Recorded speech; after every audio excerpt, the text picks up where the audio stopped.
Is it really worth moving ashore? Which field is most suitable for me? How do I prepare? What skills do I need? If your why and where is clear, the how will be much easier. If they are willing to shift ashore, salary, what package, CTC they can expect? So starting salaries are approximately 39 lakhs for oil and bulk. Then it might go up to 45 to 48 lakhs per annum CTC. Remember, it's a CTC. If someone who has sailed and someone wants to transition ashore in seafaring roles only, which are the most common shore roles? So vessel performance, voyage optimization, emission manager, customer success manager, project manager, product manager. These are the roles where there will be a lot of growth. Your sea career has already given you the skills, resilience and discipline to succeed. Don't underestimate them. Take the first step, update your CV, refine your LinkedIn, connect with the mentor. That's exactly why we built Sea and Beyond.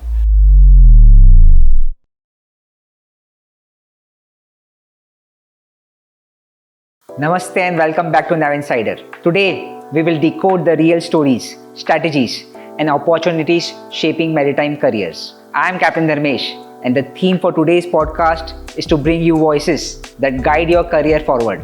Whether you're sailing today or planning your life ashore, every seafarer at some point faces the exact same doubts. Is it really worth moving ashore? Which field is most suitable for me? How do I prepare? What skills do I need? And what does the career path actually look like? What is the salary package compared to sailing? And just as important, how will my family life change with this switch? But perhaps the biggest question of all is, how do you actually make the transition? What is the path and who can guide you through it? Today on Nav Insider, I have the privilege of welcoming a leader who has dedicated his life to shaping maritime careers, Captain Gaurav Rana. He's the founder and CEO of Sea and Beyond and a seasoned maritime professional with over 25 years of experience across active sailing, ports, logistics, digital counseling and entrepreneurship. For over a decade, Sea and Beyond has been the trusted platform for thousands of seafarers, helping them with CV optimization, LinkedIn profile, interview coaching, mentoring and career transitions. Captain Gaurav, it's a privilege to have you on Nav Insider. Thank you, Captain Dharmesh, and it's a pleasure and privilege to be part of Nav Insider's podcast. I think what we saw 10 years back was the gap for a seafarer to transition from sea to shore. And that gap we've tried in our all earnest effort to reduce, to help people, maritime professionals take well-informed decisions. The well-informed decisions could be your personal decisions, your professional decisions. How do you choose a career? Where do you upskill yourself?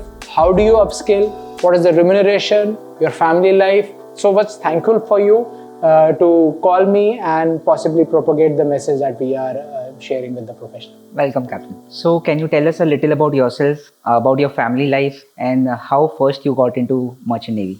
We started sea life 25 years back, 27 years back actually, in 1997 and born and brought up in hinterland, in Haryana, from Himachal. So never heard of shipping, Merchant Navy. None of my family members, none of my friends were over here. So one fine day I saw an advertisement in a newspaper offering 25,000 rupees in the job and we could go outside India. 25,000 in year 1997. In 1997. So that was, the biggest attraction for me. Yes. Because that time there was only one member in my family who was earning around about that. And so I thought I could possibly be earning that much of a salary. And I had an opportunity to travel outside India. So that motivated me to apply while I was applying for engineering colleges as well. And so I applied for SCI examination. Okay. Step by step, I got a call for written examination. I got through it. Then I got a call for interview. Luckily, I got through it. And It was taking time though for the interview call to come by. Okay. And I got through in engineering college, so I went there. I started studying in engineering college, and then all of a sudden I got a call from Merchant Navy. Then the choice was on me. Essentially, my parents supported me to take that choice. Then So, Captain Gaurav, after sailing, you shifted to shore job. So, you took the first step. So, how did you manage? How did you plan, and how did you shift from sea to shore? No, I sailed for about 13 years, and I was lucky to get my command at 28. And like how it happens, the whole my sailing life, I was only thinking about how do I become a master. Thought of what next never came to me, and this is where I congratulate the new generation, wherein they are more aware. They're aware of what they want, aware of the opportunities, but most people during my time were not aware what they would want to do. I became a master, and while I was very happy, but there was also a bit of hollowness. What next? Especially, when you become master at an early age, then you can't think yourself doing the same thing for the next 30 years. And that's when I started thinking that how do I transition ashore? I started applying for jobs. Just went on internet, whatever company I saw shipping, not aware what they were into, I started applying. First of all, I was using my CV, which was there for the sailing job. Okay. So then someone told me, I think that you'll probably need to make another CV. I said, okay, let me make another CV. I made a CV with whatever understanding that I had, and I started applying. Didn't get any call from anywhere, because at that time the opportunities were also less, and also I was not from Mumbai, right? So then there was I sailed with a person who was my chief officer. I was second officer, and he was in a job. And while I was on the ship, his wife called me, messaged me actually, that he's leaving and there is possibly an opportunity for you. That's the first time when I understood what kind of opportunities happen and where I could go. What I was very clear was that I didn't want to become a marine superintendent.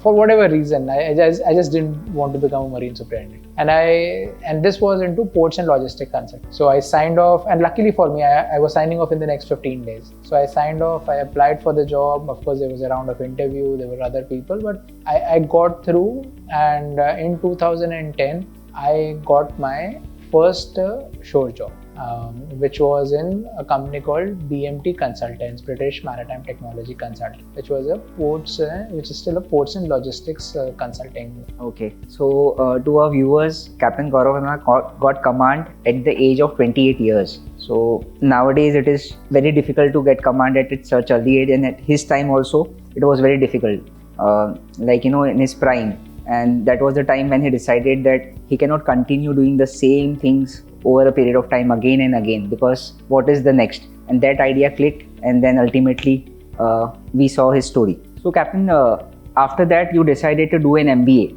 after getting your command. Correct. That too, you did MBA from IIM Ahmedabad. So how did you get into that? How did you prepare yourself for that MBA exam, and what was your idea behind doing that?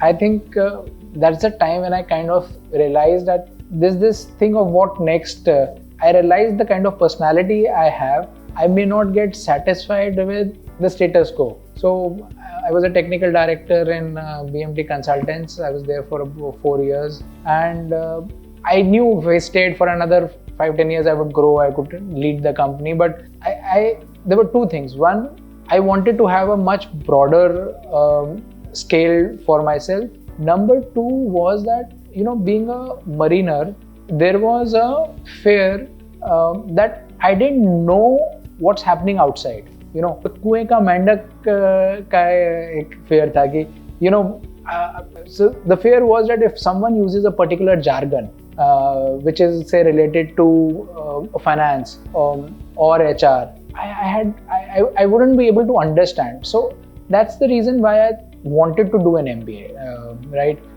To broaden my horizon, and so that I'm confident about myself, about understanding the broader things in life. So then I started to do a lot of research. Where should I do my MBA? How should I go about it? And honestly, at that point of time, the visibility of the courses in shipping was not there. With the postgraduate, there's only one college which I knew, which was Bayes Business School, which is now Bayes Business School. Earlier it was Cass Business School, which was into commercial shipping, right? And then there were colleges which were in France and all, but which were non-shipping postgraduate courses. And so then the first thing which I did was I sat with myself and I asked, do I want to go outside India or stay within India? And overwhelmingly, I was convinced that I want to stay in India because that's where I saw the growth.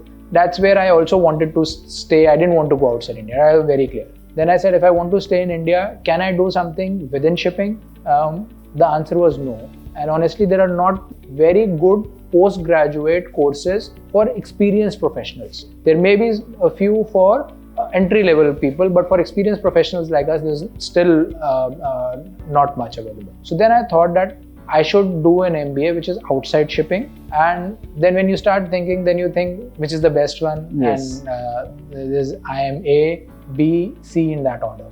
And so I thought, let me try. And first year I actually tried for IM A and IM B. So I was very clear that at that age, and I thought of doing an MBA at say 32, 33 years when I was 33, and I thought let me just try for two colleges, and I only want to try the top two colleges. So I tried for IM A and B. I gave my GMAT. I didn't score very well in the GMAT. I got a call from IM B in my first attempt. I didn't get through. Then in the second attempt, I said, now I will go better prepared, and I am not going to even try for IM B. I had only one option, that if I get through, I'll only go to IM Ahmedabad. And luckily, the second time my GMAT score was much better. And then I sat for the interview and I got through. So in 2010, I got through to IM Ahmedabad. After about 4.5 years in BMT. The challenge also was because I was working, so preparing for GMAT, preparing for interview, that was another challenge. But I was lucky my family supported me in this endeavor. I also had a kid by that point, by that time. But the idea was, and honestly, many people when they think of MBA, they think about where they would want to go. What is the purpose, right? For some, MBA is the goal. My purpose, and to be very honest, when doing MBA was just to learn, nothing else. I didn't think about, I want to get into this field or that field.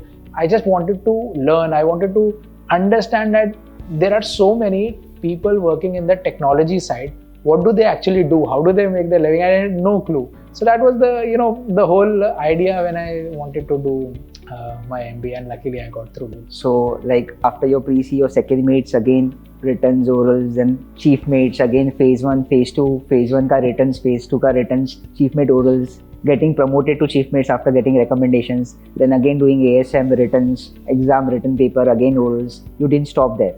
Got your command and then straight away you jumped to new challenge and explored the new part. Okay. And you completed your IM A, that is also from Ahmedabad, the best college. So that actually helps, because we're used to studying every 2 years, every 3 years. Even when I was 33, when I applied for GMAT, I last studied at 28, probably 27. So I didn't lose that much of touch. If someone would have done his graduation at 22, 23, they would have started studying after 10, 11 years. I studied, say, about 5 years. Yeah. That is an added advantage you are telling which seafarers have, because nowadays many seafarers who are 35, 36, even some in 40, some in 45, they study for various exams. Correct.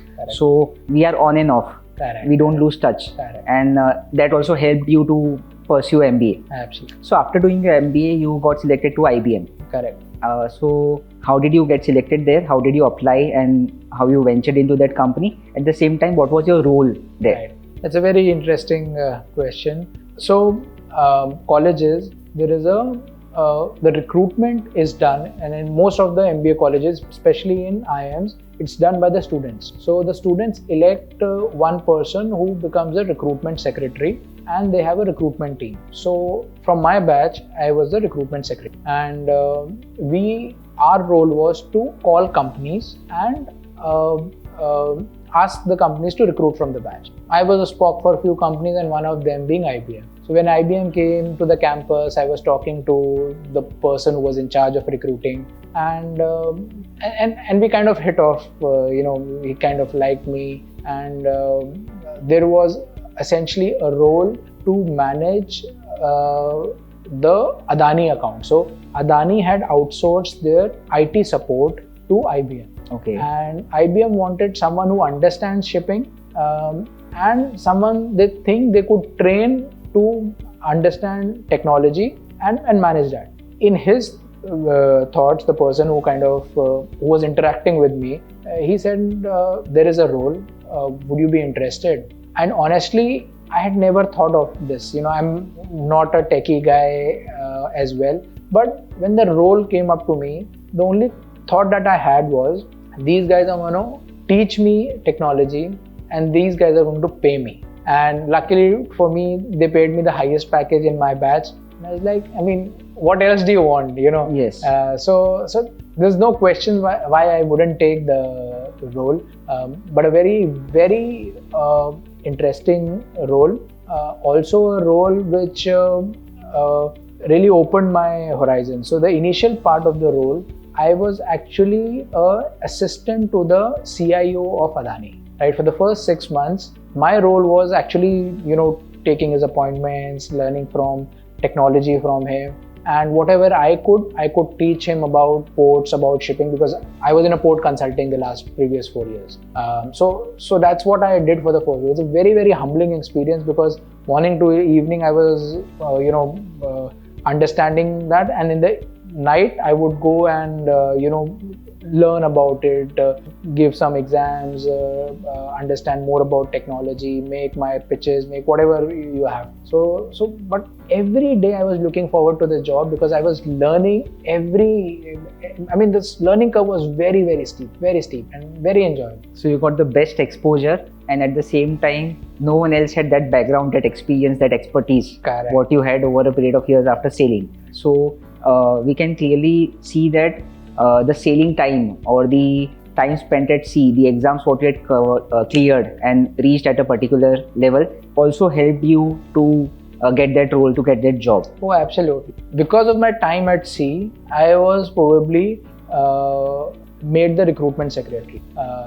And because I was made the recruitment secretary, I could interact. I was in a position to interact with the person who was coming for recruitment. And then, of course, things fell in place, and then Captain Gaurav, recently you were also awarded by DG Shipping on completion of 75 years. So how did you felt? And you also spoke about Beyond the Horizon, from sea to shore, in that conference. Can you share some experience? Sure. No, it was honestly a surprise, and really a very humbling feeling, because when I was sailing, DG was always the revered, the feared organization, and we would have imagined that they would only look at seagoing, because that's what essentially they are most responsible for. But for DG to think about going beyond sea shows the vision which the current people over there have. And I got a call one day, and I was like, would you want to come and be a panelist on this session? I was like, this is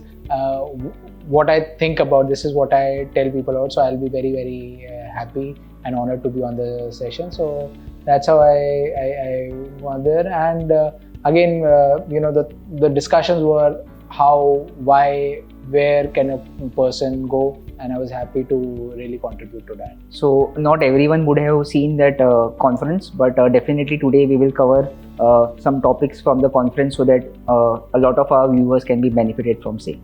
Absolutely. So Captain Gaurav, what made you start Sea and Beyond? And was there any moment when you felt seafarers really needed this? I think many companies, when they start, the founder essentially goes through a certain level of disconnect, a certain pain, which they try and address, and that's how they kind of start a particular. And to me I was honestly looking for a job for about 8-9 months, and I didn't know how do I get a shore job. Then luckily for me, at the age of 30, I got my first shore job. And I was fairly early in the game. So a lot of my batchmates whom I had sailed with, they started connecting to me and they asked me, Gaurav, we also need a job. Can you get us one? I was doing it for about 4 years. I mean, I was in the shore job for 4 years. So many questions, so many requests, and the question is, can you get us a shore job, and how can we get to a shore job? And I didn't have any answer to it. That's the time, and one of these days, I still remember I was at Koregaon station, local station, and I still remember the spot vividly where this thought struck me. I mean, so many people are asking, there's no one who's doing anything about it. So why can't I start to give back to the industry to possibly help them? And that is the time when and this thought really, caught me. And within a month, I started this website, See and Beyond. The idea was, if a person wants to transition, they should know where can they go, how can they go, what are the skills required to succeed in that particular field, and whether they have those skills and whether it's relevant for them or not. So we identified about 37 odd fields where a mariner could go. And these 37 are in the shipping domain. Outside shipping, you can go at another 137 roles, but within shipping, 37 opportunity. And then we used to call one person from each of these functions and tell their experience why they would want a person to get into the field or not get into the field. And the first person I actually interviewed, and that time, we used to do webinars. Yes. 2015. Yeah. Yes. Was Captain Saggi. If you know, he was the nautical advisor. Yes. Very, very relevant name in the industry, and he encouraged me a lot, and that's how we got See and Beyond. So you identified the gap. There was a huge gap in the market, and from you got that experience after switching to Ashore. A lot of people calling you. You had the set of questions, set of doubts, and then you prepared answers for that, prepared a team, and then See and Beyond what started. And now it is over a decade, Captain, and it's still going good. Yeah, that's what we do. I just want to add that it's not about transitioning and which field, right? A lot of times when people talk to me or now to my counselors, sometimes we feel that staying what you're doing, sailing, is probably best for you. Probably shore job is not for everyone. And that's absolutely fine. I think I used to love sailing. If someone tells me that I can go sailing probably 1 month a year, I would take it. It's an amazing field. So it's not just about transitioning and which field. It is about which is best for you. It could be sailing. The vision which we started See and Beyond, and which still stays, is helping maritime professionals take a well-informed professional decision. That's what we want to do. That's what we've been doing for the past 10 years and would like to do in the next 100 years. So you already said about your mission and vision to start See and Beyond, Captain. Now, there might be various verticals in See and Beyond. How could each vertical support mariner? If you can elaborate on those verticals. Absolutely. As I said, when I started the first 1 year, we were only doing mentoring, counseling, identifying what are the fields, how can a person get into those fields, and whether it's best for them or not. Idea was not to make a commercial model out of it, but just to help the community. So I did it for about 8-9 months. At the end of the day, whomsoever we were counseling, they started to ask us, how can we now, so you are saying that surveying is best for me, pilotage is best for me, marine superintendent is best for me, getting into maritime law is best. Can you get us that job? And that's when we started to approach companies. We said that we have a person who is thought about this particular field. He's in his psychometric test also, or in his thought process also, he would like to get into this particular field. So can you help him to get there, or can you, if you have a vacancy, can you absorb him? And the companies were very happy. So this was a win win-win situation for all the three parties involved. So that's led to our second vertical, which is placement. So first is counseling, wherein we counsel people. Second is placement, wherein we are now partnered to 250 plus companies across 10 countries, wherein we place people. We've placed people from Hong Kong till Canada, in various countries. That's a second vertical. The third is education. If I may repeat, 250 companies, 10 countries, gentlemen. So not only in India, anywhere across the world. If you want to transit from sea to shore, Sea and Beyond is the platform where you can always reach out. Please continue. Third vertical, Captain. Third vertical is education. Now, and see, all of these are very logical and organic ways of growth, because when you are helping a person to transition, or a person who's already transitioned, they would now ask us, we want to learn, we want to educate ourselves. How do we educate? Where do we educate? Brought me to the point when I was looking for an MBA, and I didn't know what all I could, upskill, where can I upskill? I had absolutely no visibility. So that's where we started to identify colleges which have maritime course, because what I understood after doing my MBA and after talking to a lot of people, shipping doesn't recognize pure MBA degree. So you look at any of the top shipping companies, except probably one or two, you wouldn't find a non-mariner as the head of a company, and most of the people who are heading, they wouldn't have just an MBA. They would probably be a mariner, some kind of a maritime degree. So what I realized is that if a person wants to stay in shipping, a shipping focused post-graduation course is better than a normal MBA. And that's when we started to look for those colleges.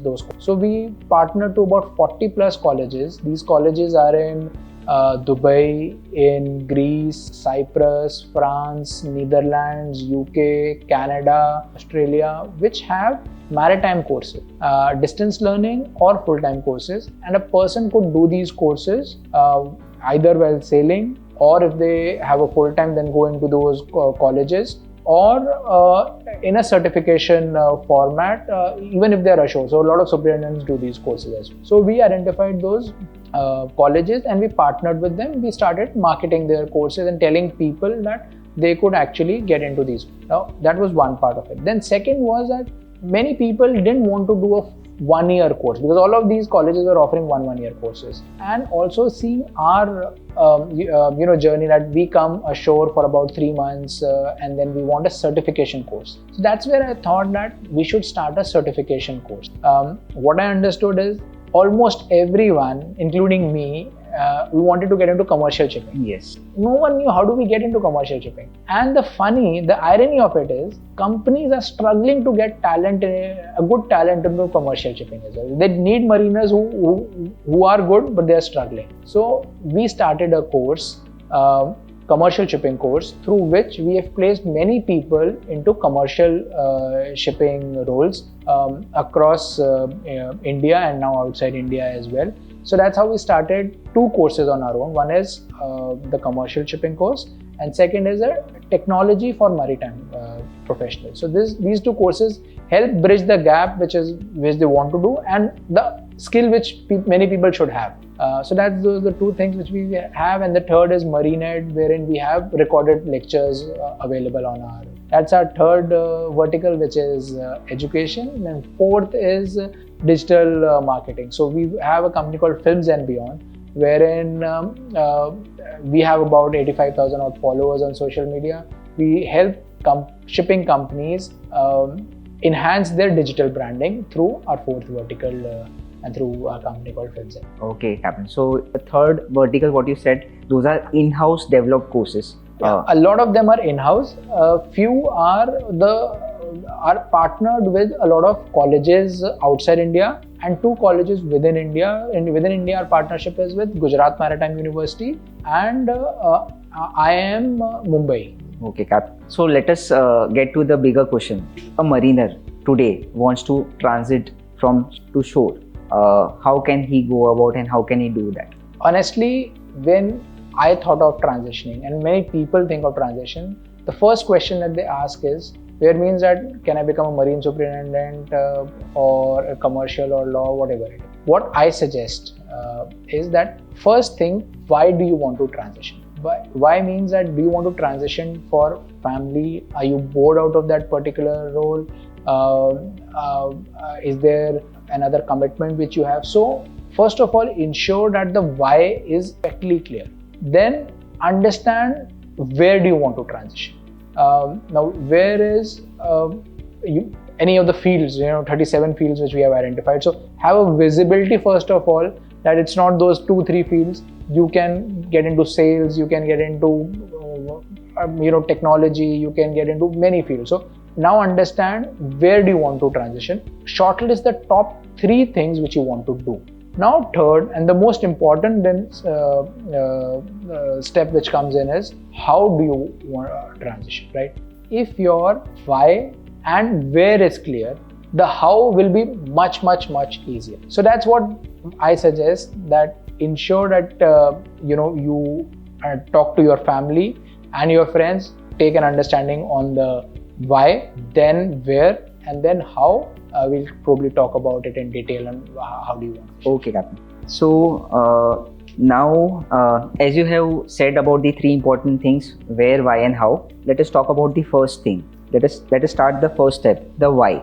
Why does a mariner need to think deeply before taking the switch? Now, why, to me, the most important reason, and you have to be truthful to yourself, right? Not just because anyone else is saying, is you need to upskill, you need to learn new things. You are bored for your particular job. That has to be the primary reason which I believe for you to transition. If your reason for transitioning is family life, it's okay a reason. If your biggest motivation is family life, you will not get their family life, to be very honest. Because when you are ashore, you leave your house at about 7:30, you are back by around 8 o'clock. You don't have time for family life. Actually. Your wife is going to tell you in the first 2-3 months that, at least when you were sailing, we had you the full day here. The kids could enjoy your time. You were giving us a lot of time. Quality time was there. Now the quality time is probably there only over the weekend. That also, it's not sure, right? Weekends, they just arrive and they just go. Absolutely. So that why has to be very, very clear. Why do you want to transition? And ensure that whatever role you take, aligned with that. Why can also be, if I may add, if someone wants to grow financially, if someone is very ambitious and he wants to be something more than to just be a captain, like how we see there are steps. So when we start our sailing career, it is very clear in every cadet's head that I am a cadet today, so my end goal is to become a captain. Similarly, when the why is clear, whenever we are shifting, so we know that we are starting at this rank, but where I can reach. So that way also it matters. Now exploring the where. So once the why is clear, comes the where. And for a mariner, this is one of the toughest question. Where? Which industry, which role, which direction they should choose. Beyond shipping today, now we hear seafarers, they are moving to logistics, technology, even data-driven industries. So now how can a mariner figure out where they fit in? And what is the best way to explore these opportunities? No, that's a very, very relevant question. And so what we have done is, we did this 10 years back. We identified 37 fields where a mariner could go. What we have now recently launched is a psychometric test, a very, very basic one for now, wherein it will tell you based on certain questions which you answer, which are probably the top 3 fields where you could go. So take that test and you will understand that out of these 37 fields, which are the top 3 functions where you could go. So it's very important for you to know these fields and whether you align for it. The mistake which I did, when I was applying 15 years back, any shore job which I saw, I had a set email body, and I would just replace a few words and attach the same CV and just shoot it. And I never got a call. Of course I won't. But if you are aligned to these 3 fields, right, top 3, what you can now do is identify in every each of these fields, 10 companies where you want to go. Now you have a very targeted search. You send them emails, visit them. If you are a master mariner, if you are a chief engineer, if you go to any of these companies with your visiting card, you will get an audience, right? You may have to wait for an hour, you may have to wait for 45 minutes, 2 hours in a company. There is someone who will hear you, take your card, take your CV, leave your CV over there.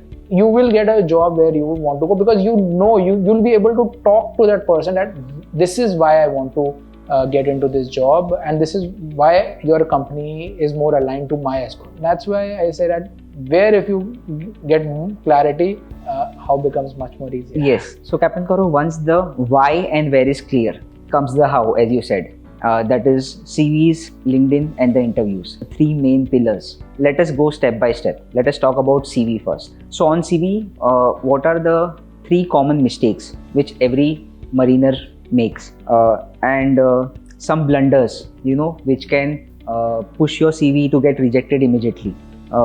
And if someone who is watching this, he wants to make his CV stand out from the crowd, can you give some tips? I think a few very, very, very common mistakes in the CV. Post applied for chief engineer. They don't even change that. They're applying for a marine superintendent role. They're applying for a commercial manager role. Whatever role, must. A few other things, very common, right? And which is probably because that's how we've been working for the past 10-15 years. We have grown up in that. Correct. So we'll have height, weight, CDC number, visa expiry, passport number, all of those irrelevant things for sure jobs coming over here. Blood group, not required.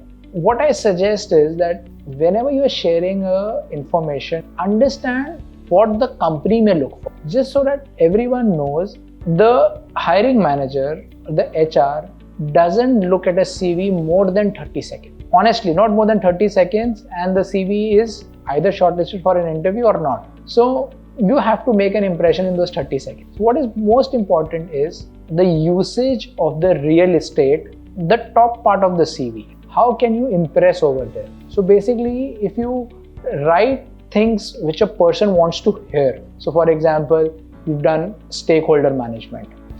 You have management skills. If you want to get into technology side of things, so you write about the various technologies.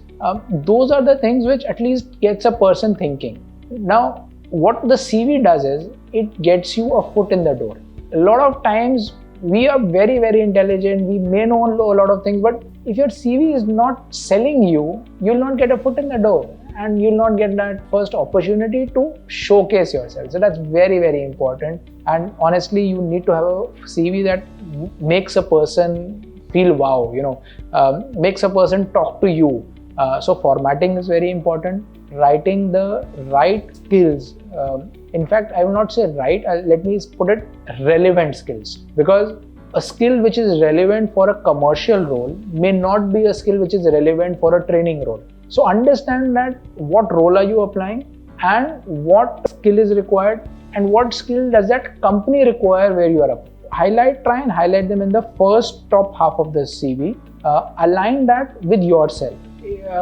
For example, if you're applying for an auditor role, attention to detail is required. Can you showcase in a job where you're applying for an auditor role that you have attention to detail? If you can do that, more chances of you getting a call. So those are the things which you'll have to do in the first page of your CV.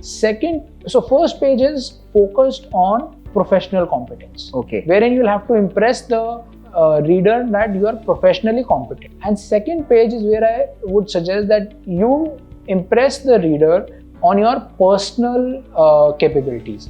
So can you talk through your hobbies? Can you showcase which professional bodies are you subscribed to? Can you showcase your personal inclinations other than hobbies as well? Can you showcase some courses which you have done, and may not be just about shipping, outside shipping as well. That's the two-pronged approach which I would suggest a person takes. And although we make CVs at C and Beyond, but I suggest that if a person tries themselves to make a CV for, they'll understand the time, the effort, and what they want, right? Because sometimes you just ask someone else to prepare a CV, and when you send it to the company and they start asking you questions, you're not aware. So my strong suggestion is try and make it your own self if you have time. It'll take at least a month, and believe me, at least a month for mariners to make a good CV, because you have to search, you have to think about yourselves, and then probably seek help in terms of formatting, in terms of how do you make it looking much better, what words can you put. So that's what I would suggest in the CV. So if a CV has to stand out, all the ideas what you gave, we can use that, and everyone can start in that format and then prepare themselves. Absolutely. And of course, any time if they want to reach out, they can reach out to CN Beyond to enhance the CV or to modify. Let us talk about LinkedIn now. So on LinkedIn, first of all, how can mariners use that smartly? Not just to post, but to get noticed by recruiters, by companies. And what is the smartest way for the seafarer to attract opportunities through LinkedIn? No, so I think most upcoming platform, and a platform where a lot of mariners are not there, is LinkedIn. And a lot of job opportunities come on LinkedIn now. So what a mariner should first of all do is have their own LinkedIn profile, and it starts from having a very good professional pic to probably a good banner about themselves which talks about them. Then having their entire employment history, their courses, their attribution or their affiliations to any bodies should be there. There is also a section of skill sets that should be there. So that is the first thing that a person needs to do. When you make a LinkedIn profile, you'll also be able to see if it's an all-star LinkedIn profile. Try and get to that all-star LinkedIn profile. You should also try and seek recommendation on LinkedIn from whomsoever you've sailed with, whomsoever you've worked at, and give recommendation to others as well. So that kind of showcases yourself. Now, one of the other things which a person should do is that in your tagline, which is just below your picture, if you could write that, what do you want to do, right? So, for example, I want to help maritime professionals take well-informed decisions. As a mariner, if you want to say get into the quality system, right? I can help to safely navigate vessels. I can help to make good profits for a shipping company, for a person who wants to get into commercial, for a person who wants to get into training again, want to ensure that all the seafarers are well trained. So have that tagline there, so that kind of attracts the right kind of people. So once you have that basics done, then start interacting with people over there. Start giving posts in terms of what your thought process is, and everyone has a different thought process.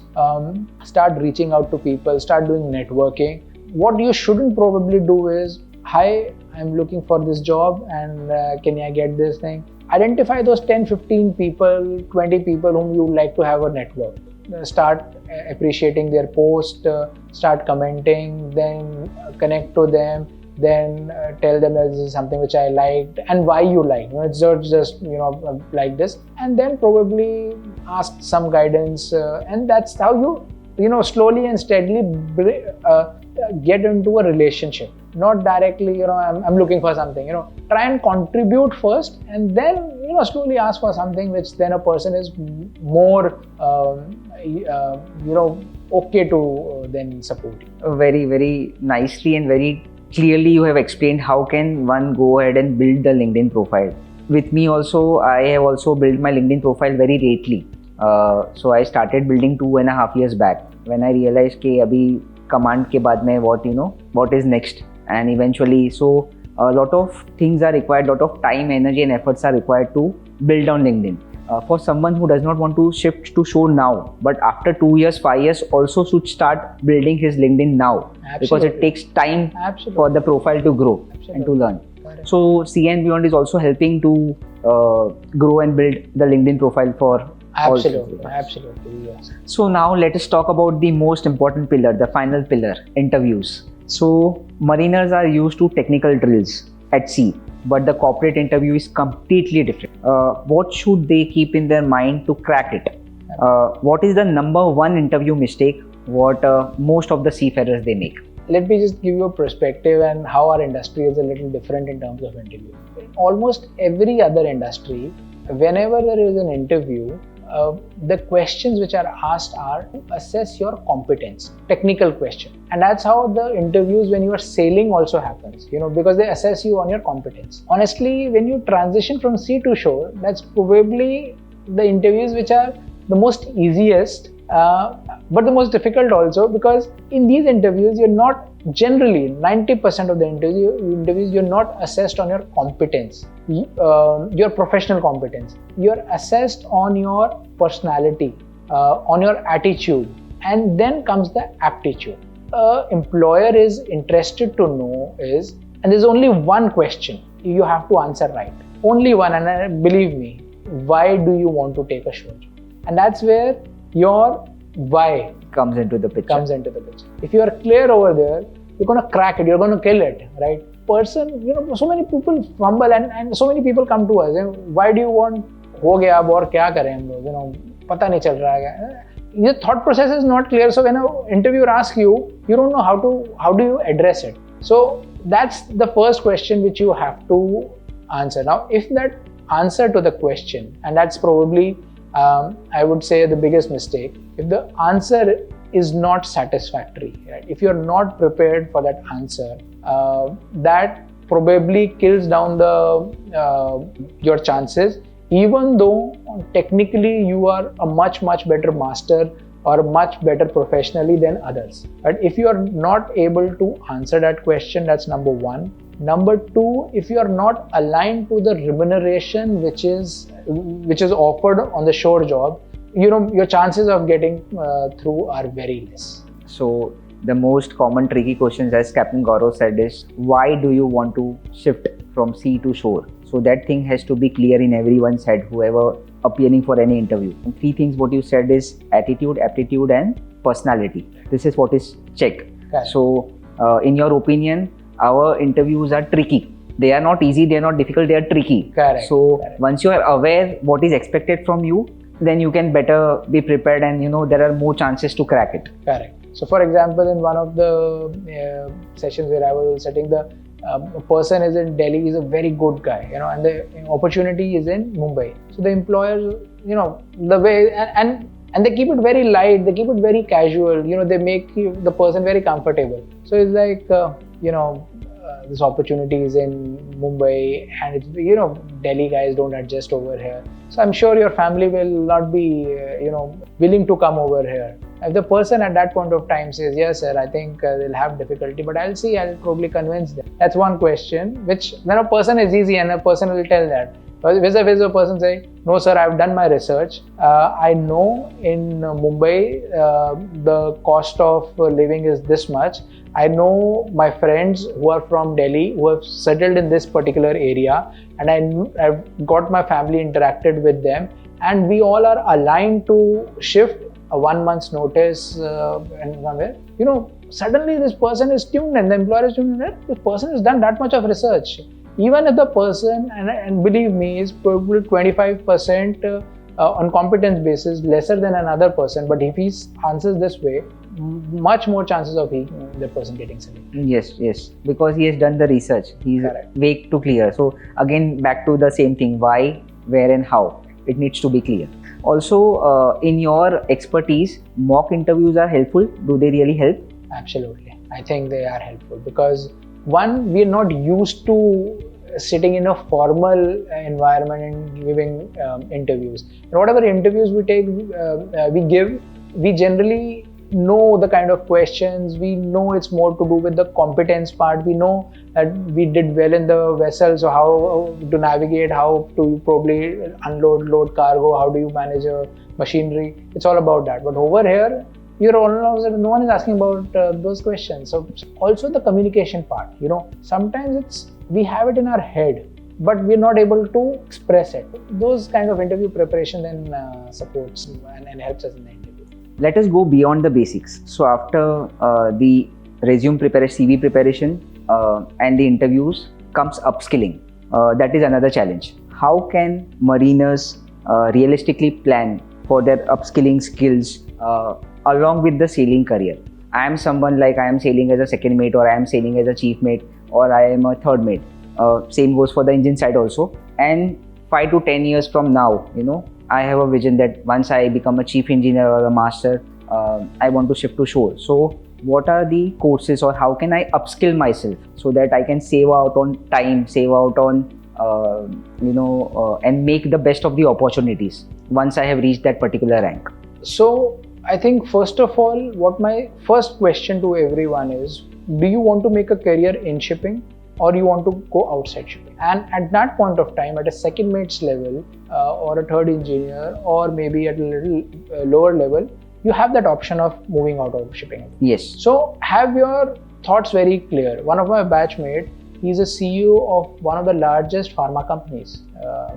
Because at second mate level, he did his MBA from ISB, and then he went on. So first question which you have to ask is, shipping or not shipping? If the answer is shipping, is it pure play shipping or an associated shipping? By associated shipping, I mean ports, logistics, supply chain, or the ship management or the commercial shipping, the question. Second comes is, do you want to make a career in India or outside India? Once, and these are not very easy questions to answer, right? Yes. It's not just you have to also think about your family, your parents, your partner, your wife, your kids. And why I'm asking you to ponder on these questions early in, because after you have thought of doing everything and then now you think, no, yeah, that opportunity is only outside India and I want to stay in India, then the whole exercise is gone. Right? Think of these two things first: shipping, non-shipping, and India outside India. Whatever it is, now identify that where would you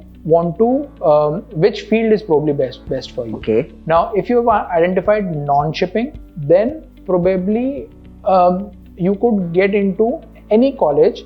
But my suggestion is that if you are young, then probably look at the top 20 percentile of the colleges. Okay. Once as your age increases, then only start looking at the top 10, top 5, top 3 colleges. And that is the reason why I only looked at the number 1 college, because at 35, my chances of getting an ROI of my investment or a better job is much higher if I do it from a good college. So as your age increases, the college which you choose in a non-shipping one has to be much higher rank. At a junior level, any college will do. So that's the second. I mean, how do you go into the non-shipping? Now, if you want to stay in shipping, now think whether you would like to get into, say, a commercial shipping. Commercial shipping, there are about 2, maximum 3 best colleges in the world. Look at them. Or if you want to stay in India, then probably there is our course which you could look at. Supply chain, think where is the supply chain market most. So for example, it's Dubai, which is the Middle East, which is increasing. Yes. So look at a college in UAE. If you want to get into same supply chain ports, you go there. If you want to get into, say, ship management, then ship management hub is probably Cyprus, Greece, UK. Look at colleges over there. Try and break down your options where you would want to go, and then be very specific into whatever is probably more relevant to you, and then start looking at those colleges. And honestly, it's not an easy journey, and that's the reason why we try and support in this journey in whatever way we can, because I have gone through it myself. We have so many people who come to us and we try and tell them that this is how you could. There is one big doubt which many people would have definitely. If someone wants to transition to ashore, is MBA really necessary for that? To be very frank, no. But what I'll tell you is, only 10% of the people who don't do a post-graduation, MBA, MSc, whatever it is, only 10% reach to the top. If you have done a post-graduation, probably 70% of the people who have done it, they reached. Probability increases if you reach to the top. It depends, you want to take your chances or not, whatever it is, right? So it's not necessary, but it's probably advisable because it increases the probability. And for those with families, how can they balance reskilling with their sailing contracts and the responsibility? I think the certification courses are very good way of skilling yourself. For example, in an MBA, they teach you about leadership, they teach you about finance, they teach you about HR, they teach you about statistics, they teach you about corporate governance, they teach you about 25 topics. Okay. Right? Now, there is probably a couple of topics you think you're most interested. Pick up a certification course. So finance is probably what interests you. Pick up that course on finance, do it for a couple of months. So you've come on a leave, you're a second mate, you're a master, you're a chief engineer, do that particular finance course. And companies also will be happy that you are doing a continuous upskilling. Okay? I think technology, if you're interested, even if you're not interested, I think you should take a technology course. Technology is so wide, so pick up one technology. And I would suggest is data analysis because that's what is going to be used. So pick up those bits of courses, those bits of upskilling, identify what you would want to do, where the industry wants people to be upskilled, take them and then move forward. Thank you, Captain. Can you share an inspiring story of someone who moved ashore through sea and beyond? So in the past 10 years, we probably would have placed around 2,000 odd ashore in different geographies, and a lot of testimonials are there on our website, about 600 odd testimonials you should probably Google. And one of the stories which is very close, and the person was a mate and he wanted to apply for civil service, right? Okay. The person applied a couple of times, didn't get through. Then he wanted to, understand where he should go. I probably would have had at least 5 to 7 mentoring calls before he got his first job.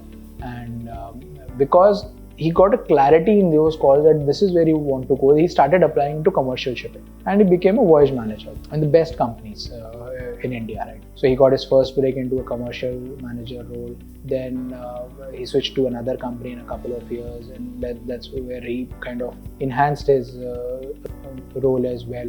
There was a thing where he wanted more responsibilities, and that was from beginning itself. And then he started to network, and that's where we suggest that before you come ashore or after you come ashore, do a lot of networking. And networking doesn't have to be physical, it could be online as well. And he started doing that a lot. We used to talk a lot. And then there was an opportunity wherein a company wanted to establish themselves in India and they were looking for a country manager. And then this person applied. He of course did his CV, he did his LinkedIn, he did his interview preparation. And honestly, as soon as the person, in fact, before his interview ended, the company actually offered him a job during the interview, which is very rare. Because normally, they have 5 people, not 5, maybe 10 people whom they interview and then they take their own time. But they're so impressed with the person. And I asked him when could he join, and he joined in the next 3 months, and he's managing that company, and he's grown that company from the single person to now about I think 15 odd people in that company. So very inspiring story, and someone who's the bearings are right, the motivation is right, and you can just go places. Yes. Which are the most common shore roles? Of course, you have spoken about 37 different industries where a mariner can opt to switch. But if someone who has sailed and someone wants to transition ashore in seafaring roles only, so what are the most common roles where a master, a chief engineer, a second engineer, and a chief officer can look out for now who is watching this episode? I think all the companies, probably 90% of the companies which are in India, all of them would have a crewing superintendent, a crewing manager. So the most common role, it will be probably in crew. Then followed by a then followed by a marine superintendent, because generally the marine things come earlier than the technical superintendent roles come later on. So those are in terms of the most common roles. I think the role, the growth, the maximum growth would happen will be roles into technology. So vessel performance, voyage optimization, emission manager, customer success manager, project manager, product manager. These are the roles where there will be a lot of growth.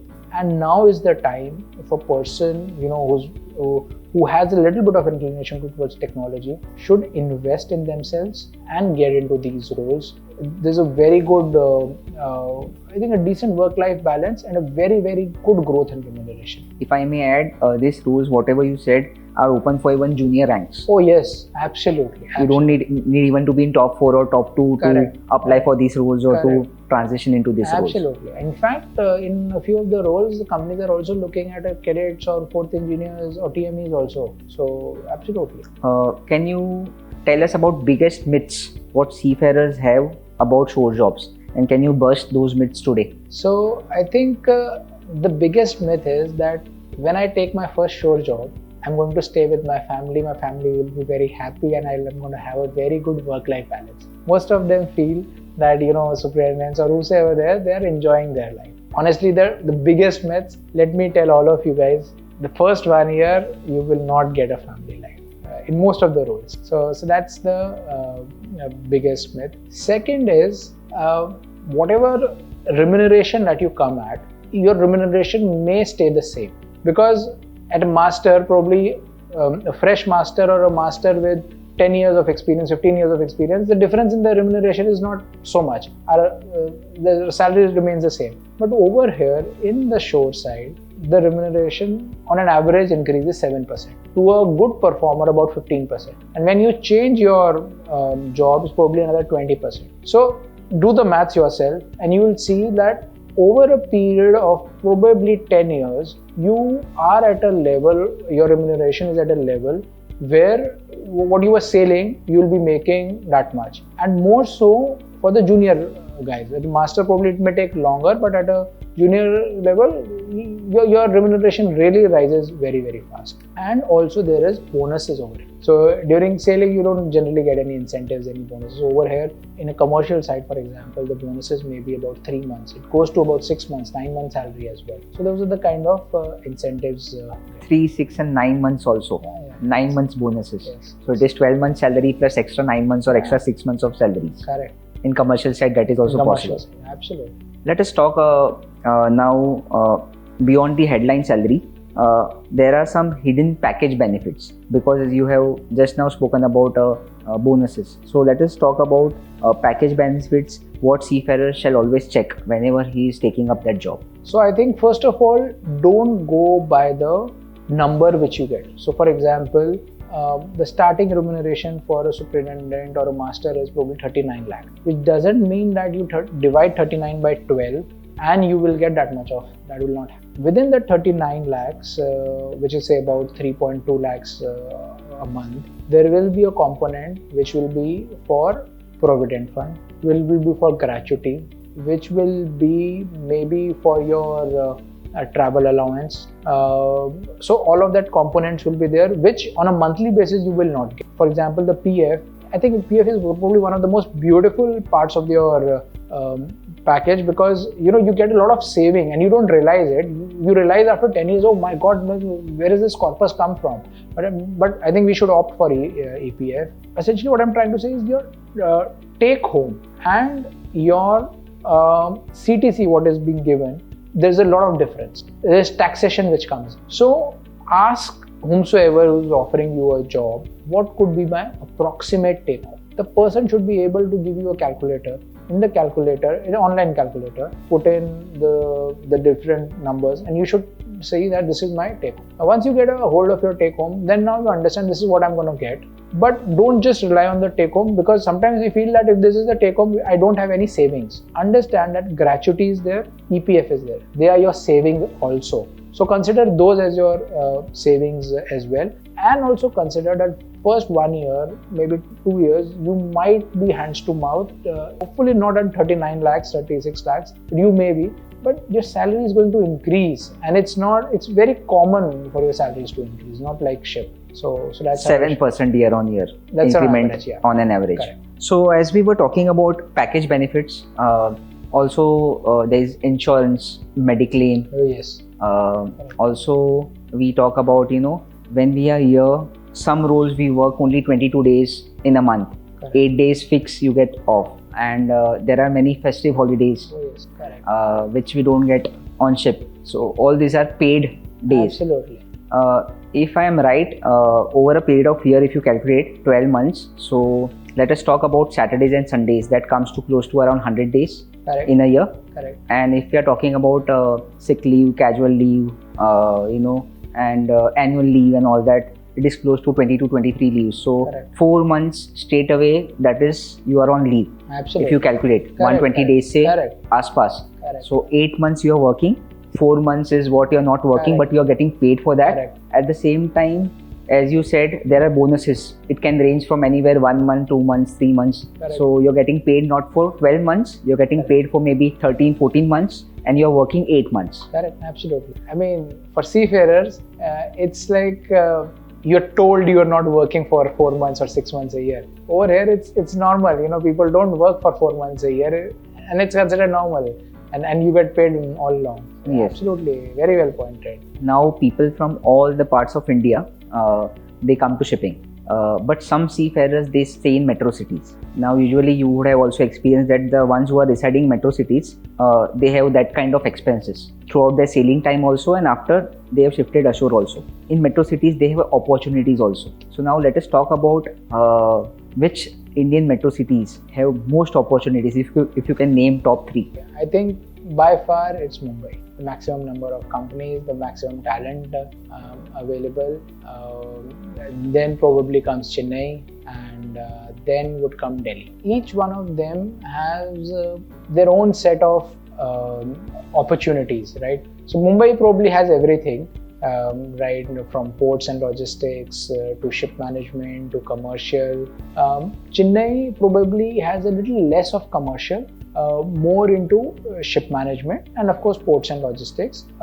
Delhi, on the other hand, very less of ports logistics for obvious reasons, but more of commercial percentage wise. You know, there are a lot of broking houses which are there in Delhi. Ship management, very less. It probably lies in offices for crewing companies which are there. But commercial, little bit more, commercial also pre-fixture side, not post-fixture. So pre-fix in commercial in Delhi, everything in Mumbai, and then Chennai. One also an interesting snippet is because there are more talent availability in Mumbai, more companies also want to establish over here. So it's not because companies are there, the talent is there. It's because there are more talent, more companies also want to establish. Yes, it is both the sides. And if I may know the remuneration, what you spoke about for anyone who is switching ashore, let us talk about a marine superintendent or a technical superintendent.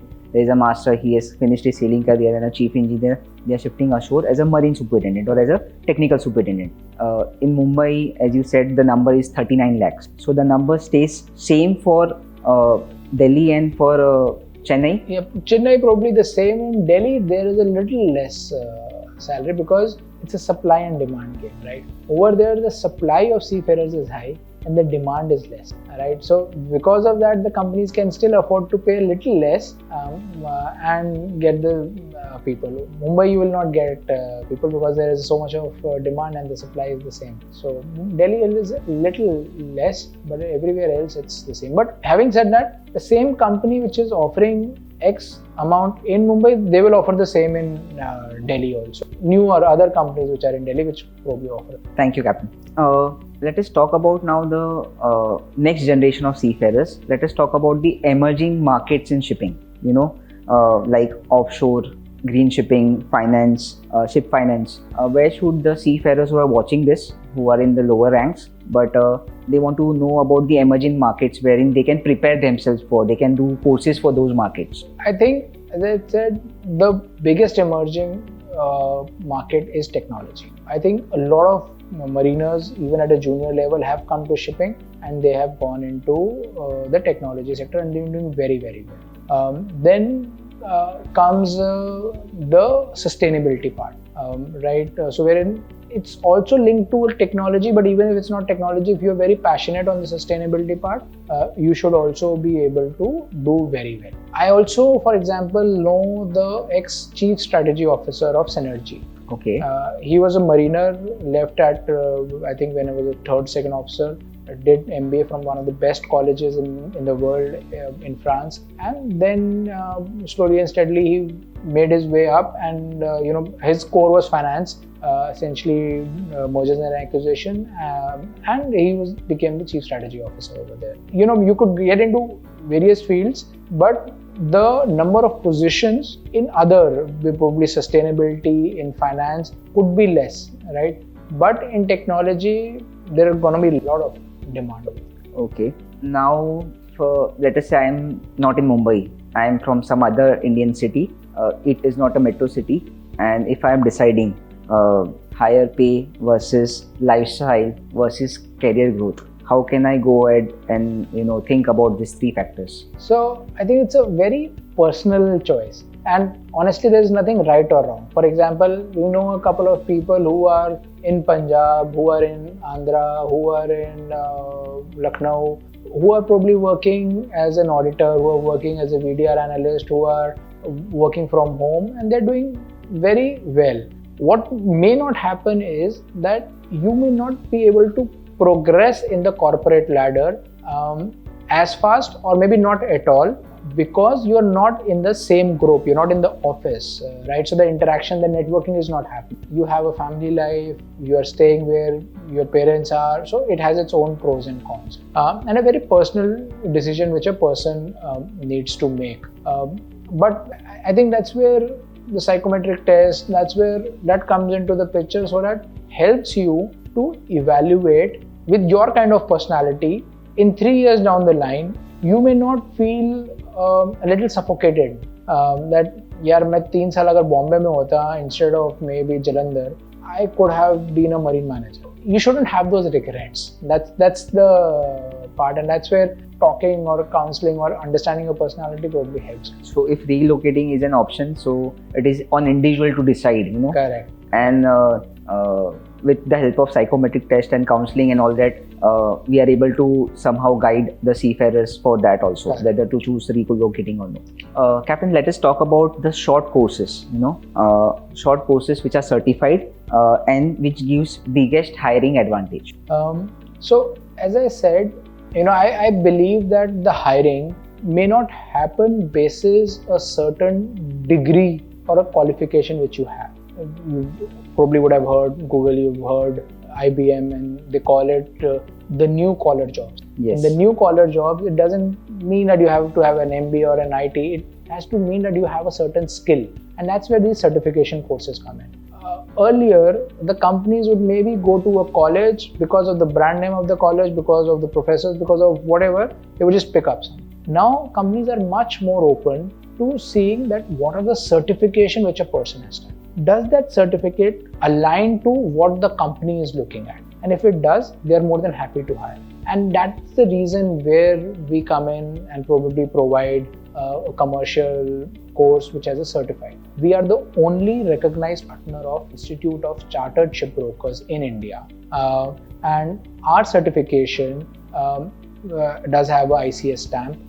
We are also partner to Gujarat Maritime University, which means that over a period of time, you can get credit of this certification. You do these certification 3 or 4 such certification, and which could possibly lead to a degree over a period of time because of the new education policy, wherein you can take credits of the courses and then move to and then add them and get a diploma or a degree. Yes.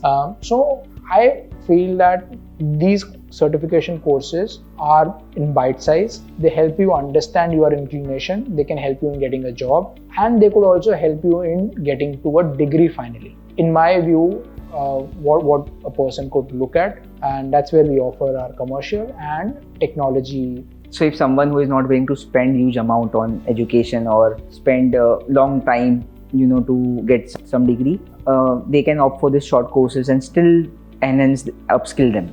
Absolutely. And these are also adding some value to their CV and some value to the transition. Absolutely. And we call companies at the end of the course, we have a graduation day. So for example, on a commercial course, they have a graduation day next week, and at least 7 companies are committed. They're going to come, they're going to hear people speak. So at least what is happening is that they are getting an audience with the possible recruiters. Whether they get hired or not, that depends on their performance, that depends on the vacancy if the company has, that depends on if there's someone better than them or not. Different factors, but at least you get an audience with the companies. We often tend to forget about soft skills, Captain. So how important are soft skills? Leadership, Excel, communication compared to technical skills? Very, very, very important. And more important for us, and I'll tell you the reason. We have been born and brought up in a hierarchical industry, and we have been told something and we are expected to do, sometimes without even thinking. When you come ashore, and in most, if not all, of the opportunities where we get, it's a horizontal organization. So a person 22-year-old and you're 35-year-old, a person who is probably, at the lowest level, they'll also ask you questions, why this, why not this, can we do it this way? And that's where we suffer. Not suffer, but we may take time to adapt in listening them out, in addressing them. And sometimes, that's where the leadership skills, that's where the adaptability comes into the picture. And that's where I suggest that, first thing that a person may have to do is communicate in a different manner. From coming from a stance of a boss to probably, a colleague, because you also have to learn. When you in your first short job, you also don't know much about, how the systems are there. So try and learn and then work your way up. So I think your soft skills in terms of the way you communicate, your body language skills, your networking skills, those are very, very, very important. So on ship, you are running the show. Everything, whatever you say, it will be done. Here, when you come, you are not running the show anymore. Absolutely. So you have to adapt. It is very important to adapt things and the environment. Captain, so as you are well aware that whether a seafarers work at sea or work ashore, ultimately it is for money. So if you can tell us a brief idea to all the viewers, for each rank we will go one by one. If they are willing to shift ashore, salary, what package CTC they can expect. So let us start with a master mariner who is willing to switch ashore and join role for a marine superintendent or a HSCQ superintendent.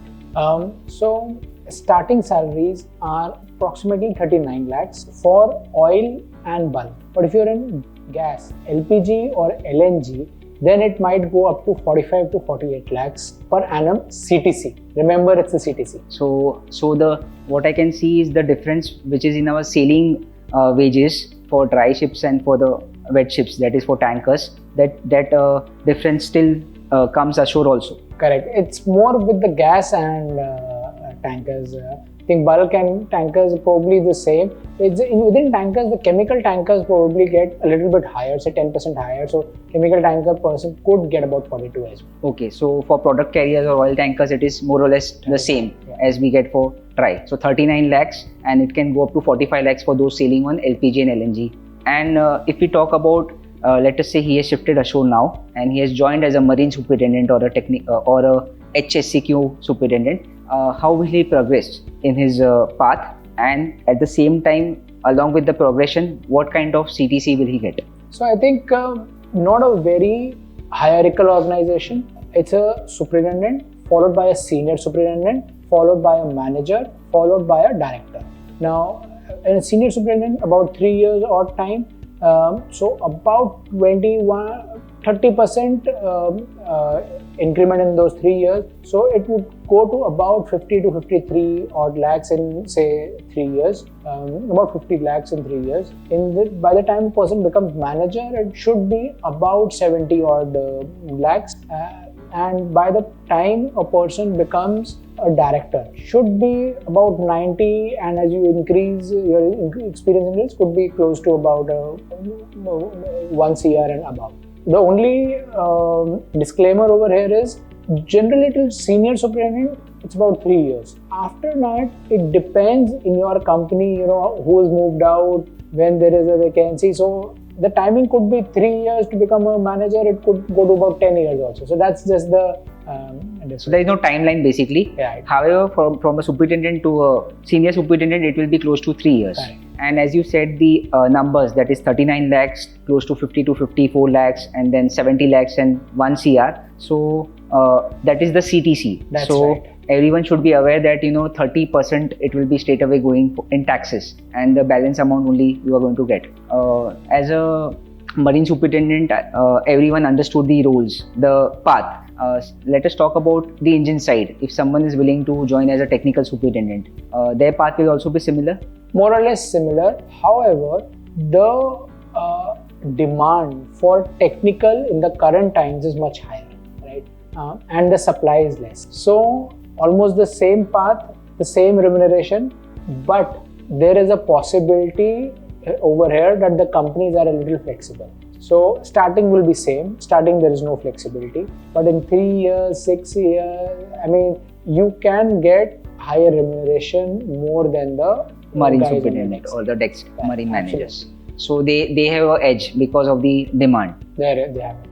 And let us talk about, Captain, some roles what even someone who is not reached the top, he's not sailing as a master or a chief engineer, but still wants to shift a show and be relevant to shipping. So let us talk about roles like voyage optimization, training superintendent, or if any other roles which are available for others, and what kind of packages can they expect. If a second officer wants to be a join voyage optimization, if a chief officer wants to join something in cargo, chief officer wants to join in training team, so what kind of packages can they expect? So now for junior officers, probably second officer, third engineers, the starting is typically about 12 lakh, 12 to 15 in some companies, lakhs to start with. But over here, the progression in salary is much higher than what we have for the senior guys. So probably 7% is less over here.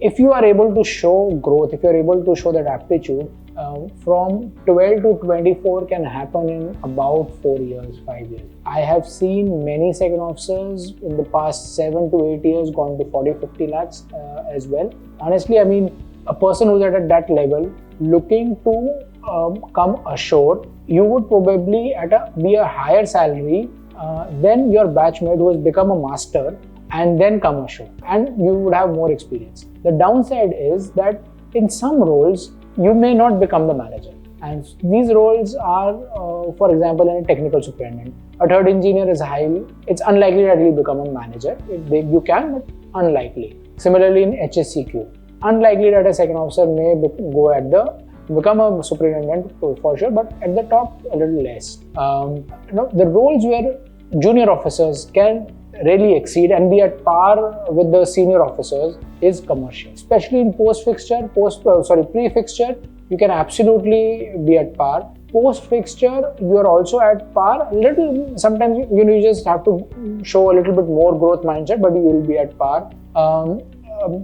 Again, in crewing, you can be at par. Training is where probably the senior guys have an edge because they have more experience. So that's how when you're shifting early or late, choose your areas. So it is not necessary that you will get less wages if you switch early. However, the roles are different. So Correct. If you are switching, let us say now as a second officer, after 5 to 7 years, you will be able to get what a fresh master who will switch, you will be able to match that salary. Absolutely. But the roles are different for that. Correct. So you need to again get back to the basics, why, where and how. Absolutely. So you need to have those Correct. cleared. And can you throw some light over the other roles, So like if someone is joining a surveyor role, or someone is going into audits and inspections, even as a pilot. So they need to be from top ranks, and what kind of packages can they get from start, and how can they grow in their path? So pilot has to be a master, at least a master COC. Maybe 5 to 7% of the people would be there who wouldn't have a master COC, but as a pilot, generally you would have to work as a master and maneuver vessels. The starting is low, probably, and general starting point is from government ports, where you go as a trainee pilot and then you work your way up. The starting could be about 24 odd lakhs. In say about 4 years time, you will be at the same level of a marine superintendent, and about 7 years time you will have higher salary. Also, the possibility of, in case you want to move out of India, the possibility of moving out of India is also higher in pilotage than in superintendent role, because superintendent role, honestly, many roles are now coming back to India. Every company is coming here, but you can't outsource a pilot's job in a particular. So that's one role. I think one of the other upcoming roles is into sales, into business development. If you're a people's guy, if you are someone who loves talking, you can negotiate, you're very open. business development sales, right? Very few people will be able to crack it, but those who crack it, you are the guys, the sales guys are the people who will get revenue. And once you start getting revenue, you are in demand. Money is not an issue.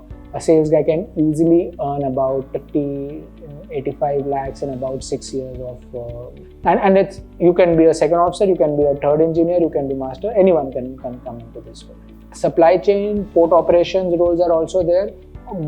Operations role are more towards the deck side, and over there again the salary is probably at a little less, 25 to 30 lakhs, but 5 years time you will exceed your batchmate who would have joined as a marine superintendent. So we missed to talk about commercial shipping though. So in commercial shipping, very interesting, there are different facets. One is prefix and the other is postfix. In prefix, the salaries are abysmally low, very, very low. So as a master, you start at 12 lakhs. But once you start broking, once you start really doing the deals, sky is the limit. It's not uncommon for an experienced broker to earn about a CR or so. But most of this remuneration will be in terms of incentive. Then there is post-fixture. In post-fixture, it's like a normal marine superintendent where you start at about 39 odd lakhs and then you increase slowly and go to 50, 70. But the addition over here is that you get very good incentives. As I mentioned, 1, 3, 5, 9 months incentive I've heard. So in the good times, companies do give that much. So that's how different functions have different remuneration. If I am right, for someone who is doing a superintendent role or into training, he can opt for the bonuses can be 1 to 2 months, and someone who is opting for commercial, that can go 3, 6 and 9 months. So someone who loves bonuses should definitely go to commercial side, provided his where, how and why are clear. Also, Captain, can you tell us something about nowadays, green energy? Different fuels are coming into picture, bypassing. So in green energy, in LPG and LNG bunkering. So is there any demand for ashore? Absolutely. See, sustainability is where the companies are. Sustainability is not just to protect the environment, but through carbon credit system, companies can also get paid if you are saving the environment. So, and a lot of companies are betting on it. So it's the fuel, it's how do you monitor it, it's how you save it and how you showcase.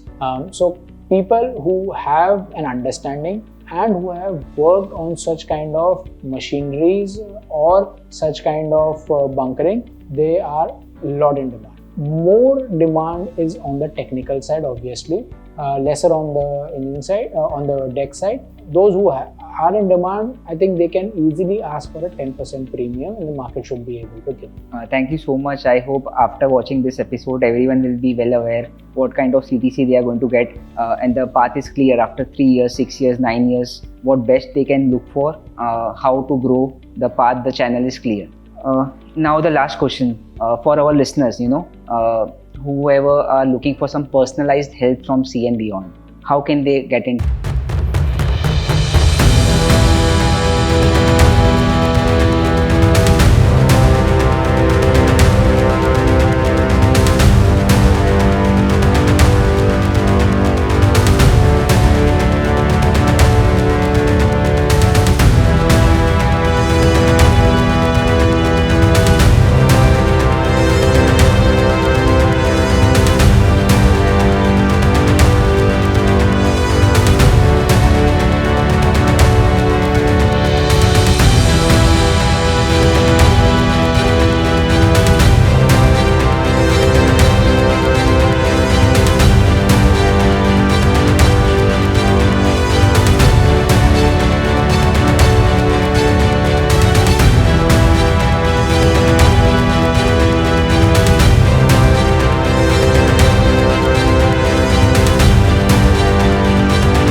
And thank you to all the listeners of Nav Insider. My closing message is simple. Your C career has already given you the skills, resilience, and discipline to succeed. Don't underestimate it. Take the first step, update your CV, refine your LinkedIn, connect with a mentor. That's exactly why we built C and Beyond, to help you bridge the gap with structure, confidence, and direction. Wishing every seafarer listening to Nav Insider a successful, fulfilling career, whether at sea or inshore. Thank you for such an insightful session. What stands out is how C and Beyond is not just about jobs. It's about preparing seafarers for a lifetime of career clarity and growth. And that's exactly what we aim to do here at Nav Insider, to bring you expert voices, proven roadmaps, and honest conversations that help you take smarter decisions for your career. To our listeners, if you are planning your next chapter ashore, remember, don't wait for the perfect time. Start small, but start today. Explore the resources, mentoring, and courses at candbeyond.com and chart your journey with guidance. Thank you for joining me on Nav Insider. I am Captain Dharmesh. Until next time, stay safe and sail smart.